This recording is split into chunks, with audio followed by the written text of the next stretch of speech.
All right, now US payroll growth has decelerated in December, but it is still better than expected. And this is clearly a sign that the labor market remains strong. This even as the Federal Reserve tries to slow economic growth in a bid to control rising prices.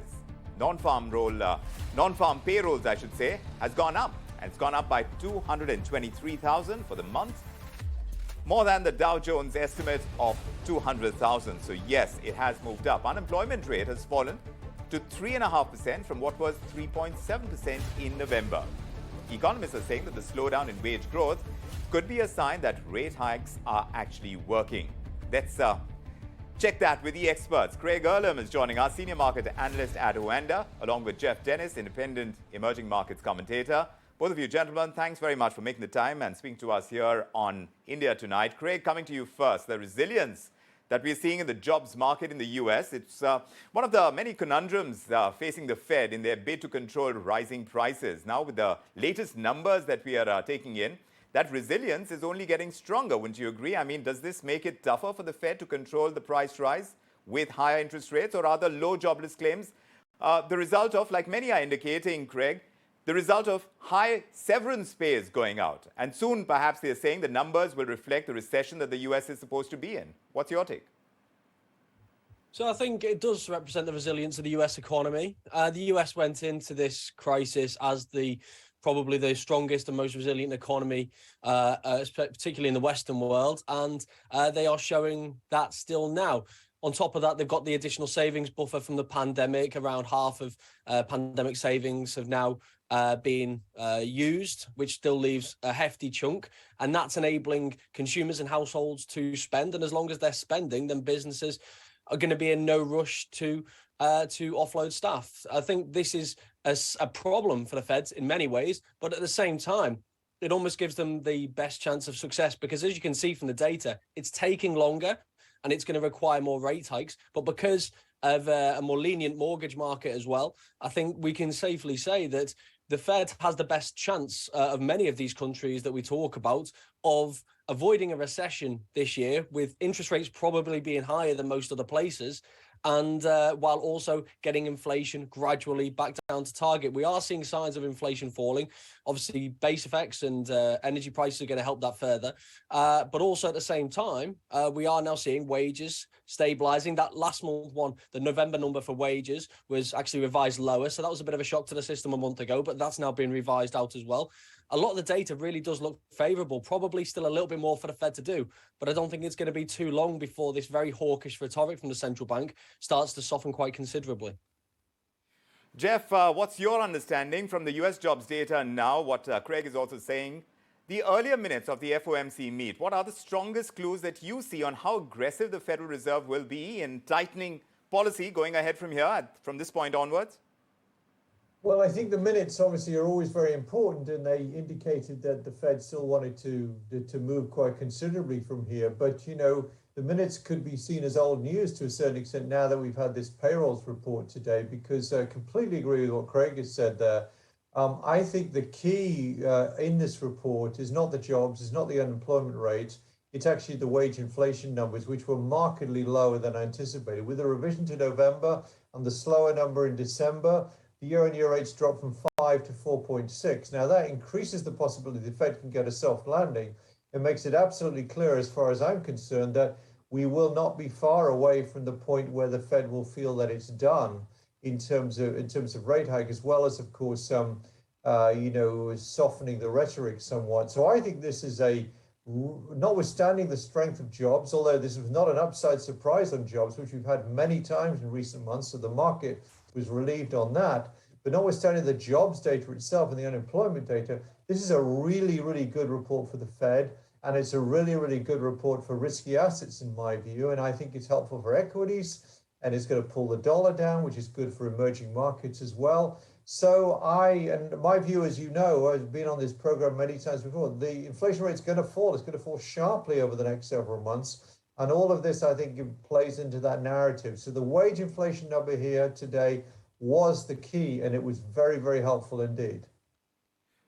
Greg, do you agree with what Geoff is saying in terms of this being a good thing for the equity markets? Inflation is likely to drop. What's your understanding? A tight labor market erodes hopes that the Federal Reserve could pause its hike, the cycle that it's been on of raising interest rates. And this couldn't happen anytime soon if we're going to see that much strength in the jobs market. How does the jobs data affect the sentiment on Wall Street now? And how is it going to play out on the recent strength we've seen in the US dollar? I think it's a massive boost really for risk appetite in the markets. Ultimately, we do need to probably see a little bit more data before the Fed's going to completely change tack.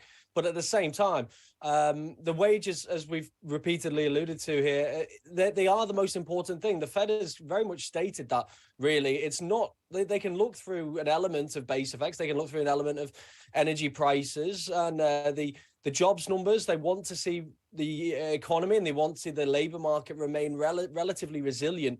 But it's hard for them to change direction in any significant way if wages are growing at 0.4, 0.5, 0.6% month on month. If we're seeing 6-7% wage growth in 3 months' time, the Fed has a really difficult job explaining why now is the time to no longer be raising interest rates. But as we've just seen, the wage growth number dropping to 4.6. That's a much more modest rate. And that suggests that underlying inflation pressures are subsiding. And that's the most important thing at this point. It's not the headline, it's the underlying inflation pressures. And we can see that dropping across the board right now. This is going to give the Fed a lot more comfort than how they were feeling a week ago, especially with those previous revisions. That's all positive for risk appetite. That means that we could see a lower terminal rate. It also means that we could see a rate cut later on this year, which is what the markets are already starting to lean towards. Two things that are both positive for equity markets and for risk appetite, on top of the fact that all of this together means that we may not see the recession and we may see a lower slowdown. Also, we have to think of this more broadly outside of the US.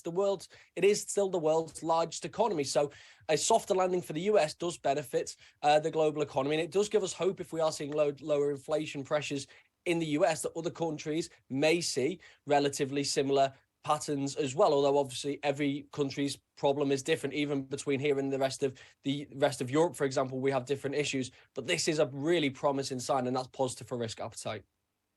So if there is that softer landing, like Craig is pointing out, Geoff, do you think it's going to be beneficial to the equities in the emerging markets, including those of India? Definitely, yes. I mean, my narrative is not been changing for several months now, which is that bond yields have peaked, equities have bottomed, the dollar's peaked, and what that tends to do, although obviously the dollar's been more stable over the last few weeks, what that does, a weaker dollar over time, is pull money out of the US and towards emerging markets. I mean, I'm not running the flag up the flagpole by any means, but EM has started the year comfortably outperforming developed markets by about 300 basis points. It's way too early to get excited about that, but that narrative is in place. And I think in particular, that narrative gets a lot of support from what we heard today. Now, I don't expect the Fed to stop anytime soon. I think they'll probably go, I don't know, 50 maybe next month, or if not 25, they've probably got another 50, 75 to do, but we're coming to the end of that. And as inflation rolls over further, that's going to bring the dollar down, in my view. That's going to pull money towards emerging markets. Now, I think India does very, very well in this context. Obviously, it outperformed last year, a very poor asset class. The big debate people are looking at is India versus China. China's still a big risk. China's helping at the moment as it opens up, but obviously the potential for a really serious COVID pandemic sweeping through China, causing growth to stall, is a big risk. But I think India probably outperforms China, probably outperforms the emerging markets overall. And I think all this report has done today is just make that scenario a more reasonable one. So I'm pretty happy with the outcome today. The wage inflation data is absolutely crucial, and Craig said that himself, absolutely crucial as part of the Fed's narrative here, so we can stop this rate hike story. And once that happens, and we get towards the top of the rate hikes, emerging markets do very well. Then, Craig, much is being said about gold prices and those of silver. 2023 is being touted as the year of precious metals. Would you agree? Because one would think that more investments in gold would mean that it's being looked upon as a safe haven investment. If the equities are going to do roaring business, then why are the precious metals looking attractive, even if they are to you? So I'm always reluctant to board a train where there seems to be unanimous agreement. But in this case, it's hard to ignore. If you look at what is typically beneficial for gold, well, falling yields are typically beneficial for gold, and that's something that we could see as we progress through the year.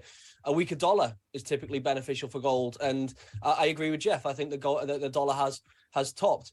You could argue that, well, hold on, we're talking about risk appetite improving, being beneficial for equities. There isn't typically, over the longer term, necessarily a positive relationship between gold and equity markets, but at the same time, what's happened in the last 2 years is not typical. If we look at what's coming forward, we are likely to see low economic growth in most of the world and recessions in many parts of it, even still, despite the fact that the US is going to be far more resilient. But that could therefore lend itself to being beneficial for gold as well. So I am very much of the opinion that we are going to see precious metals continue to outperform, especially when you look against the backdrop in the first quarter. That's going to be, as Geoff alluded to, very difficult for China. We all remember what the transition from COVID restrictions to living with COVID was like. It's not straightforward. There are many speed bumps in the road, and there are many unpredictabilities that come with that, and that's going to take its toll on China in the first or second quarter. So that could again feed itself into being positive for gold as well. So at least for the first half of the year, I do think there is the potential for gold to perform well, as we do see the slower economic growth, more maybe drive that from that perspective, weaker dollar, lower yields. I do think that could be a positive environment. But of course, one thing we learned in 2022 is the one thing that you can expect is almost the unexpected. And this job report may give a lot of people a good feeling about 2023, that we could be through the worst. But I think I'm still a little bit scarred from the last 12 months. So I'm sure there's probably a few surprises around the corner. Yes, it always helps to be cautiously optimistic, but a little optimistic is not too bad when you look at jobs data that suggests the resilience of the American economy right now. But of course, we'll have to keep waiting and watching and seeing how the equities do as well. And we've got our eyes and ears peeled on what Wall Street is doing. But of course, it's always a pleasure getting your perspective, and we'll keep checking in with you, both Geoff and thanks so much for joining us on this edition of India Tonight, Craig, as well. It's a pleasure having you with us.